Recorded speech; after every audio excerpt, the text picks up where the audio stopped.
El Congreso está discutiendo una reforma anticorrupción con algunas discrepancias todavía en algunos puntos, como por ejemplo el del conflicto de interés. Pero ¿qué clase de norma o figura legal requeriría el gobierno para poder investigar y sancionar esta clase de irregularidades, de desviaciones como el del conflicto de interés? Se lo vamos a preguntar ahorita a Virgilio Andrade, secretario de la Función Pública, que va a estar con nosotros en este foro. Acompáñeme antes a ver algunos datos para contextualizar este debate en este programa en el que todas las ideas se pueden cuestionar siempre que se debatan. Soy José Buendía, gracias por estar aquí con nosotros. Veamos esto y regresamos de inmediato a nuestro debate. De los mayores reclamos hoy en el país es combatir la corrupción sin simulaciones que destruyan la confianza de la ciudadanía y la impunidad. La exigencia se extiende a todos los partidos y en general a la clase política. Esta semana venció el plazo para presentar propuestas de los grupos parlamentarios sobre el plan anticorrupción, que podría aprobarse la siguiente semana, pero prevalecen diferencias como la propuesta del PAN y el PRD de que el secretario de la Función Pública y el auditor superior de la Federación sean ratificados por el Senado, que el PRI rechaza. Recientemente, el presidente Peña Nieto presentó un plan anticorrupción y nombró a Virgilio Andrade como secretario de la Función Pública, con la tarea de investigarlo por el presunto caso de conflicto de interés en la adquisición de inmuebles de su familia y grupo cercano de sus colaboradores. Esa secretaría estaba desactivada y acéfala desde el principio de la administración, en espera de la reforma contra la corrupción, y el nombramiento fue criticado por dar la indagatoria a su subordinado y faltar el marco jurídico para juzgar el conflicto de interés. ¿Qué debe de tener la reforma anticorrupción para sancionar el conflicto de interés? ¿Se aplicaría el caso de Peña Nieto en retroactivo? ¿Cuáles son los puntos centrales para combatir la impunidad? Posiciones. Número 1. Esa es la reforma más importante que necesita el país y es la que va a permitir que los corruptos se dejen de salir con la suya y se vayan a la cárcel. Así lo afirmó Ricardo Anaya, coordinador de los diputados del PAN. Número 2. La Conferencia del Episcopado Mexicano aseguró que la gravedad del problema ante la corrupción, que favorece la impunidad y el enriquecimiento ilícito, exige soluciones de fondo inmediatas y no maquillajes que ya no llegan a nada y que solo exacerban ánimos. Número 3. La presidenta nacional del IMEF, Nelly Molina, urgió al Congreso de la Unión a aprobar el Sistema Nacional Anticorrupción, pues ese tema y la necesidad de reforzar del Estado de Derecho tienen incidencia en el crecimiento económico de México. Número 4. Los partidos coinciden en que la reforma debe tener 4 elementos fundamentales: una Secretaría de la Función Pública fuerte, un Tribunal de Justicia Administrativa que sancione en todos los casos, una Auditoría Superior de la Federación con más atribuciones como investigación de denuncias y la Fiscalía Anticorrupción. El Sistema Nacional Anticorrupción, ahí están discutiéndose en el Congreso, hay todavía puntos en los que está trabado, pero nos interesa conocer hoy desde aquí cuál es la perspectiva, la posición del gobierno y poder analizarla con Paco Guerrero. Usted ya lo conoce, es editorialista de Excelsior y me da mucho gusto dar la bienvenida. Es un placer que esté aquí Virgilio Andrade. Virgilio, encantado, sobre todo sabiendo pues, la agenda tan grande que traes. No, gracias por la invitación, gracias a ambos, es un gusto compartir esta mesa. Virgilio Andrade, usted lo conoce, secretario de Seguridad Pública, de la Función Pública. Por el momento es Función Pública. Todavía no ha habido cambio y, estimado Virgilio, ¿por qué no empezamos con esto? En efecto, en el Congreso se está discutiendo el Sistema Nacional Anticorrupción, sí, y está atorado hasta donde yo tengo entendido hoy todavía en 2 puntos. Sí. Uno precisamente el conflicto de interés y el otro nombramiento de tu cargo, sí, la Secretaría de la Función Pública. Pero a mí me interesaría partir de que tú me dijeras desde tu perspectiva y con la encomienda que te dieron de juzgar el conflicto de interés en el caso de la Casa Blanca del presidente Peña, de la familia del presidente Peña, ¿qué es lo que necesita el gobierno para entrar a juzgar eso? ¿Qué esperas o qué le pedirías al Congreso? Mira, el gobierno tiene instrumentos y tiene la información que se necesita para ponerla en la luz pública y para decir exactamente qué pasó con 3 elementos. Primero, con las relaciones que hay entre funcionarios públicos y los dueños de las empresas. Segundo, cómo se dieron los procesos de contratación que hay actualmente de obra, de adquisiciones y de otras cosas. entre las empresas que habían vendido previamente las casas y el gobierno, porque hoy las empresas hacen obra y le dotan de servicios al gobierno. Entonces, ¿cómo se dieron esos contratos? ¿Fueron derechos o no, para decirlo con claridad? Claro. Y la tercera situación, la evolución patrimonial concretamente de dos personas, del presidente de la República y del secretario de Hacienda, y obviamente de la esposa del presidente. ¿Cómo fueron adquiridos los bienes y con qué marco legal?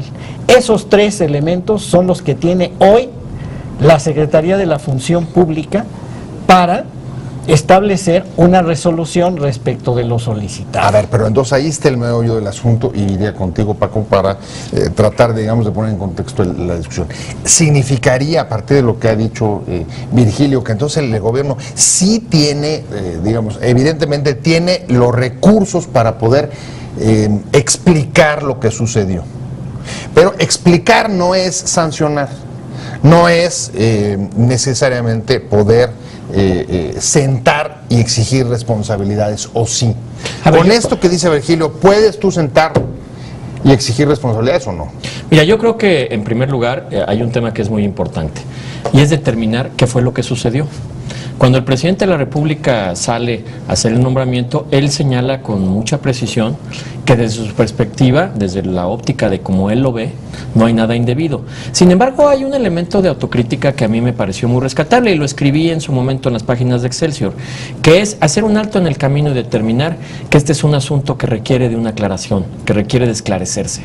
Y esto lo concatenaría con otra cosa, Pepe, que tiene que ver con unas declaraciones del día de ayer del secretario de Hacienda que a mí me parecen centrales y a mí me gustaría en lo particular que Virgilio nos pudiera compartir un poco esto. Dice Luis Videgaray que independientemente del número de reformas que se lleven a cabo, estas reformas no llegarán a buen puerto si primero no recuperamos la confianza. Y entendiendo como la confianza inacible, que Virgilio conoce bien porque el Instituto Federal Electoral, pues básicamente trabaja en base a la confianza. Los dos fuimos consejeros y sabemos que así es. Yo la reflexión que haría es, por supuesto que se requiere una resolución técnica y jurídica sobre el caso, eso es parte de la responsabilidad que tiene Virgilio, pero hay algo más importante, que yo quisiera salir un poco del lugar común que tiene que ver con esto que ya se ha analizado hasta el hastío, y esto es cómo construir confianza, pero no solo desde el Ejecutivo, y lo vincularía con algo que tú dijiste, Pepe. ¿Qué va a hacer el Congreso? Y me extiendo. ¿Qué va a hacer el Poder Judicial?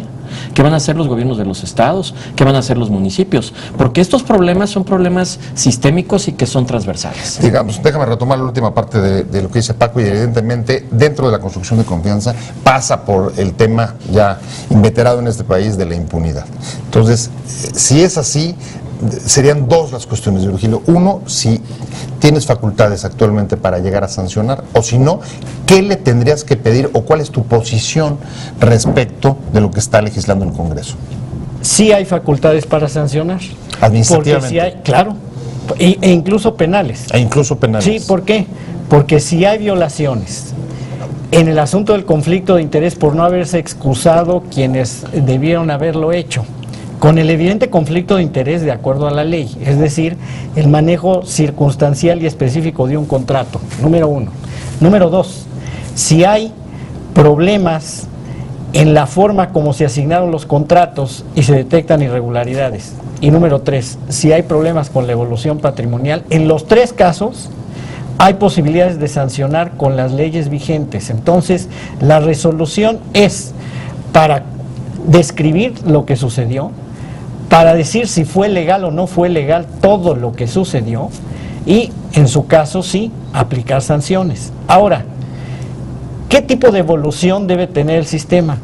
Precisamente una evolución de instituciones. ¿Por qué? ¿Qué tenemos el día de hoy? Hoy tenemos a la Secretaría de la Función Pública, que es la que controla el gobierno, la que día a día le previene de posibles actos violatorios de la administración. Es como un auditor de una empresa, es un auditor propio, por eso está en el Poder Ejecutivo. Sí. Exactamente, y es un gran contralor, porque tiene la Secretaría de la Función Pública presencia en 290 o casi 300 órganos del propio gobierno federal. Entonces, eso existe hoy.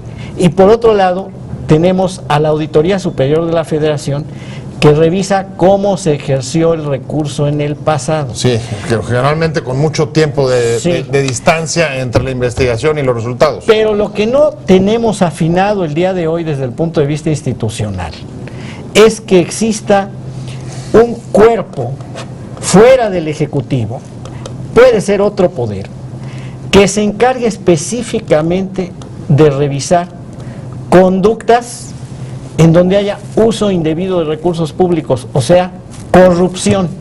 Porque el día de hoy está revuelto el asunto de la corrupción con el asunto de la indolencia, si me permites el término. Sí. Como diría un muy querido amigo mío, meter la mano y meter la pata.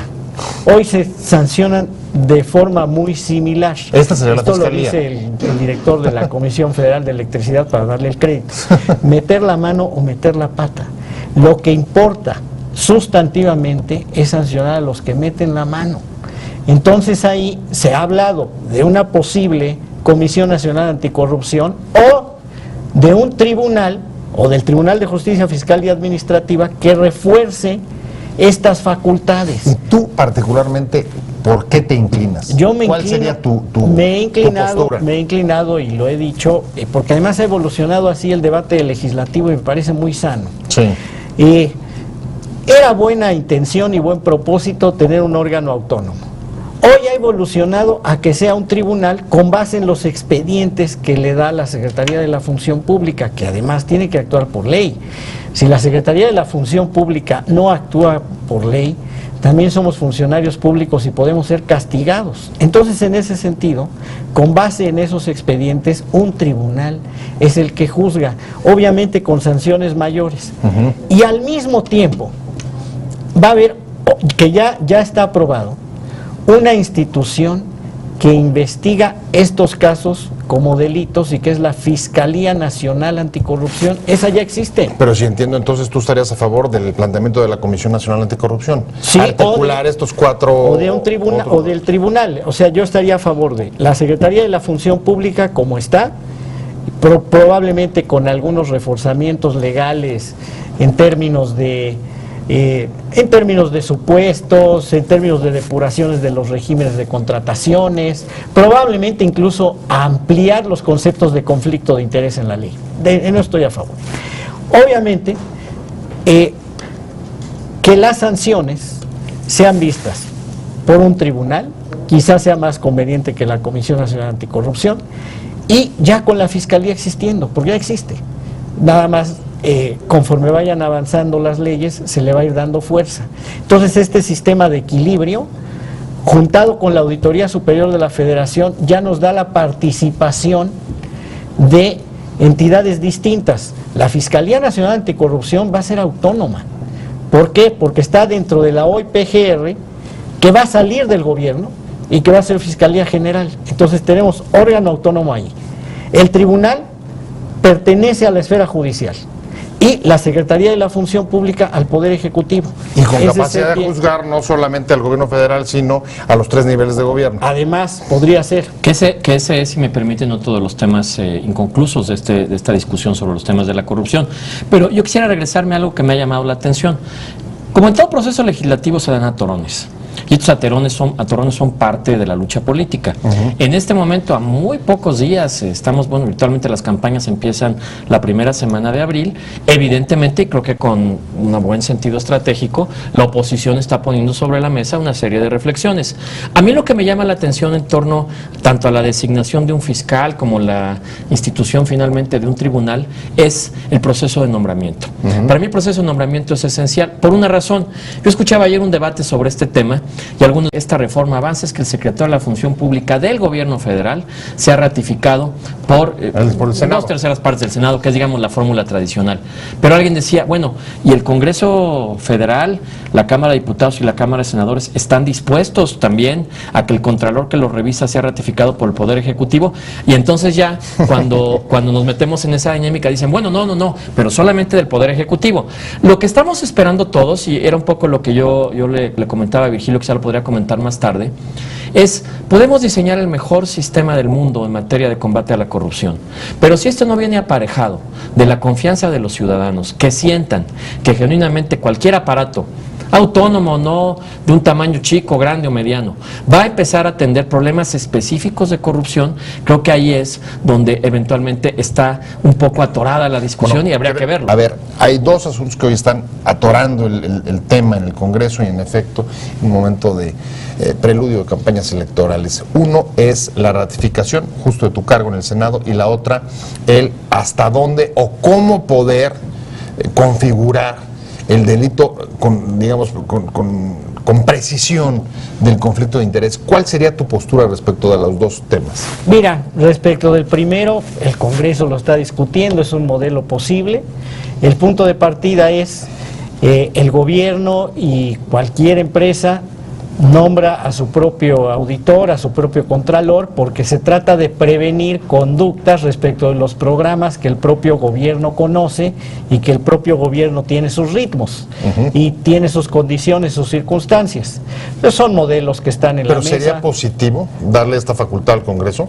Lo que sucede, y es el punto de vista que ha tenido el gobierno, es que se requiere de un auditor propio y que por eso otras figuras son las que van a atacar problemas vinculados con uso indebido de recursos. Pero reitero, el debate del Congreso tiene que ser respetado y debe seguir sus tiempos, todo tiene sus ventajas y sus desventajas. La posición lógica y natural del gobierno es el mantenimiento del modelo como está, porque se trata de un contralor del ejercicio cotidiano. Pero, reitero, el Congreso lo seguirá discutiendo y tiene modelos ahí alternativos, el gobierno tiene una posición natural y seguirán dialogando, el gobierno mismo lo seguirá haciendo. Y en específico del asunto de conflicto de interés, porque ese segundo. Sí, porque una vez que tomaste el cargo, tú mismo adelantaste que había vacíos legales que no te permitirían entrar, digamos, con la claridad, a pesar de lo que nos acabas de decir, que existen elementos en la ley actual que te puede permitir entrar, por ejemplo, el enriquecimiento ilícito. Pero, ¿cómo desde tu punto de vista, para desatorar, qué se necesitaría para desatorar ese punto y acercar posiciones en el Congreso sobre el conflicto? El conflicto de interés hoy tiene un punto de partida en el cual se señala que en el caso de que un funcionario público tenga que tomar una decisión en donde él perciba que hay conflicto de interés por sus relaciones, particularmente las familiares, las laborales, etcétera, se excusa de participar. Es un modelo casuístico con una base general. Las buenas prácticas hoy en el mundo aconsejan que más allá de lo casuístico existan algunos elementos básicos permanentes. Generales sobre todo para conocer de antemano posibles conflictos de interés, no hasta llegado el caso. Es decir, prevenir. Sí, y la forma de prevenir es estableciendo un esquema de declaratoria previa de conflicto de interés en donde cada servidor público señale qué es lo que hace el cónyuge, qué es lo que hacen los hijos y qué tipo de activos, pasivos o participaciones del funcionario público tiene en el sector privado, incluso en instituciones filantrópicas. Y que sea un comité, un grupo de terceros los que juzguen si tiene conflicto de interés, más allá de la excusa que pueda tener en cada caso. Ese es el modelo de la buena práctica. Con independencia de lo que haga el Poder Legislativo, lo va a hacer la Secretaría de la Función Pública. Es una tarea que pidió el presidente y eso es una tarea posible de realizar a través de regulaciones que emita la Secretaría de la Función Pública, y eso es lo que vamos a hacer y forma parte de una agenda que estamos trabajando precisamente para tratar de ir construyendo condiciones que den una mejor confianza del ejercicio diario del gobierno. Si eso prosperará, Paco, que además lo están haciendo también legisladores, lo va a hacer Función Pública independientemente de lo que haga el Congreso, ¿qué resultados ves en el corto plazo en términos de recuperar la confianza, que en efecto es uno de los grandes déficits que hoy tienen la clase política, funcionarios públicos y los partidos en general? A ver, mira, yo comenzaría diciendo que de acuerdo a una encuesta de calificación de instituciones del mes de diciembre del periódico Reforma, los partidos políticos y los policías ocupan un poco honroso último lugar de 75 y 76% respectivamente de desprecio ciudadano. Es altísimo. Entonces, bueno, eso lo pongo. Virgilio? Y hoy con la sociedad Es abierta, altísimo. los niveles Eso lo de pongo- rechazo son mucho más altos de por sí. Digamos la que eso lo sociedad pongo de abierta saque, ¿no? ha cambiado los porcentajes. Entonces, eso primero. Habiendo dicho eso, yo veo ya algunos efectos inmediatos que a mí me parecen bien. Yo creo que el nombramiento de Virgilio, que se dio en un proceso de una gran controversia pública y de una crítica dura de parte del Círculo Rojo, destapó varias cuestiones positivas, Pepe. La primera, la idea del 3x3 que Federico Reyes Heroles y otros intelectuales han puesto sobre la mesa, en el sentido de, a ver, si tú vas a ser un servidor público o vas a ser un candidato o vas a meterte a las labores, a las faenas de la política, presenta 3 declaraciones. Tu declaración patrimonial, tu declaración eventualmente de intereses y la más importante, tu declaración fiscal. Ya el solo hecho de que eso se haya puesto sobre la mesa es positivo. Segundo, Nada más un paréntesis. Sí. Hoy vi datos. PT, ninguno. es que ese es el tema. Movimiento Ciudadano, ninguno. O uno, perdón. Uno. Y el resto de los partidos, también el nivel de Pero porcentaje de ¿cuál es el cumplimiento tema? bajísimo. ¿Qué le corresponde a la sociedad civil y a las ONGs y qué le corresponde a los que estamos metidos al ejercicio del periodismo? Corresponde al final del día que exista presión para esto. Yo escuchaba el otro día a César Camacho, presidente del PRI, decir, mis candidatos van a presentar esto y esto. Bueno, todos los que han dicho que lo van a hacer, primero, si no lo hacen, deben ser sujetos de un observatorio ciudadano que digan, oiga, usted dijo tal cosa y no lo hizo. Entonces yo creo que eso ya es per se muy positivo. Segundo, yo sí creo que es un acicate lo que ha venido sucediendo en los últimos 3 semanas, a efecto de que los partidos políticos dejen la retórica, porque ya cumplieron más de 2 años diciendo que sí, pero como en el son de la negra, ¿no? Dicen que sí, pero no dicen cuándo. Entonces, yo creo que esta es una oportunidad muy importante de aquí a que termine el periodo, a que se legisle al respecto, por una razón. Yo creo que el viejo modelo de combate a la corrupción ha dado de sí. Hay una parte que dijo Virgilio que a mí me parece interesante. El gobierno no puede renunciar a sus controles internos. Escuchaba yo el otro día una cifra, más de 400,000 contratos que tiene que sancionar la función pública en toda la administración pública federal. Bueno, es que no es renunciar, más bien son distintos modelos en el que Exacto, los pero contrapesos, tienes que se van mantener, o sea, tienes que distribuyendo mantener un de manera equilibrio para distinta. que, no por ir solamente por el relumbrón y los casos de estos, de los peces gordos, flacos o medianos o chicos o grandes de otras épocas, en vez de ir por eso, yo creo que lo que nos conviene es un modelo más sistémico que nos haga salir hacia adelante. Eso de los peces lo hemos escuchado mucho desde hace muchos años. Estoy cerrando contigo, Virgilio. ¿Qué resultados tú ves en el corto plazo? En el corto plazo, primero, una atención con medidas específicas para que el conflicto de interés tenga una forma distinta de declararse y de verse. Segundo, un fortalecimiento e involucramiento de la sociedad en las acciones de control que ya se tienen. Te voy a dar un dato. Hay 35,000 contralorías sociales en el país, nadie lo sabe. 160,000 personas que van verificando sus propias obras. Entonces lo que vamos a hacer en la Secretaría de la Función Pública es reforzar esa calidad que ya existe en la ley y que además es una buena práctica y que se Pero hace. curioso, a pesar de todo eso, Virgilio, el gran reclamo nacional es corrupción. Ah, sí, ¿por qué? Por la confianza, porque el gobierno no le falta, obviamente, y los gobiernos en general y el Estado, le falta impulsar condiciones y medidas y situaciones para que esta confianza quede consolidada. Es el papel de la Secretaría de la Función Pública, demostrar que el gobierno tiene buenos controles y que responde a la sociedad con resultados, porque los resultados se dan con un buen gobierno. ¿Y eso en el corto plazo lo ves? Sí lo veo en el corto ¿Con plazo. reforma o sin reforma? Sí, precisamente por eso el presidente le ha dado nueva vitalidad a la Secretaría, porque es posible hacerlo con reforma o sin reforma, en el entendido de que la reforma viene a completar un equilibrio institucional que sí mejora las condiciones de confianza, pero con lo que se tiene es deber trabajarlo. Pues se nos fue el tiempo rapidísimo. Muy rápido. Muchísimas gracias, Virgilio, por haber estado con nosotros. Muchas gracias. Al contrario, un gusto. Paco Guerrero, gracias a ambos, pero sobre todo gracias a usted por haber estado con nosotros en Opiniones Encontradas. Nos vemos, nos escuchamos mañana aquí, 7:30 desde la esquina de la información, y mientras tanto, pásenlo bien. Te invitamos a seguir cuestionando la información con los siguientes videos.